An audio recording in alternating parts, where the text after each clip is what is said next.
might you have worn? If it's Princess Leia, just say so. This is a circle of trust. Well, I'd want to wear something that I could go shopping in, so I could go buy some cool stuff. So I do have a Stormtrooper's costume at home, and I think next time I come I'm going to bring that, so I can go shopping. I mean, my biggest regret this time at Comic-Con is the fact that I can't go buy cool collectibles, which I would so badly like to do. I had the fear that you were going to get us all in this room and then leave us here while you went out and went on the floor. Now that's an idea, isn't it? We could just say we'll be back in 10 minutes and take hours of shopping. James, costume, any thoughts? I'll come as Peter Jackson next time. Good.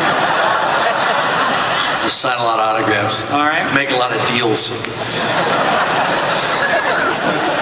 All right, one more warm-up question.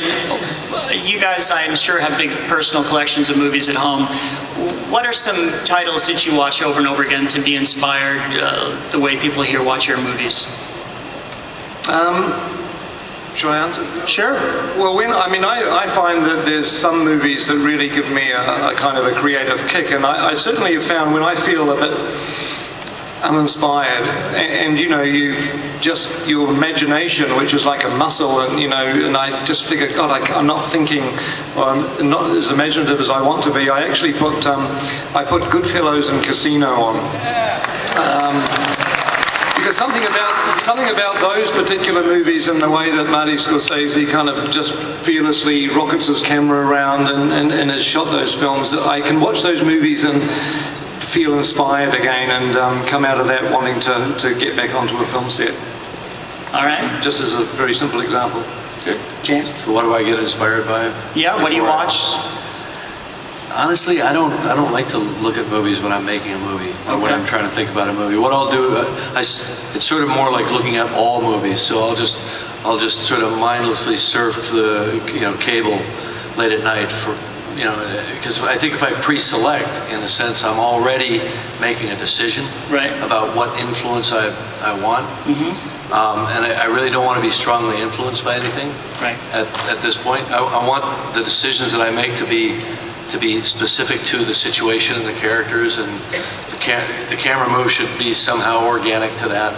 Mm-hmm. Although it's funny, when I was making Aliens in England, there was this show called The Edge of Darkness that was on BBC, and the camera moves were phenomenal, and I was madly taking notes, and I'd go in the next day and try to use some of them. Right. And I met the director years later, Martin Campbell, and I said, "Man, I tried to do some of those camera moves. They were insane." He said, "Yeah, we did it with a 16mm camera.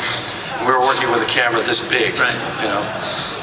How did you guys first meet? And at what point did you each think, "I love this guy. He is as crazy as I am"?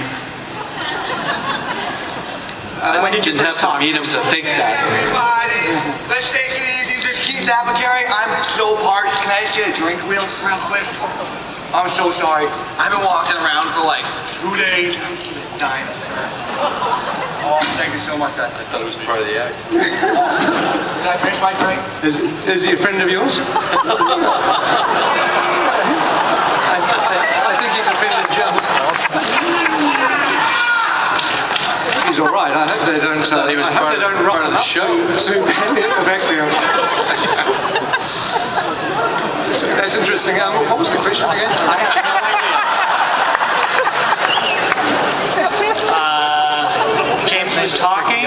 Oh, when we first met. Yeah, when you first met. That's right. Well, the first time I met Jim, I didn't meet him.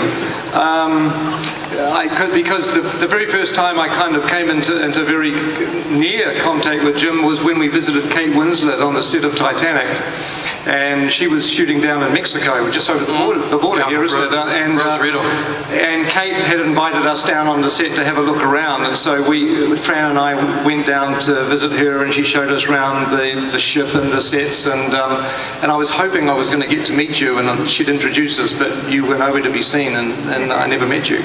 Might have been one of the days I quit. Right.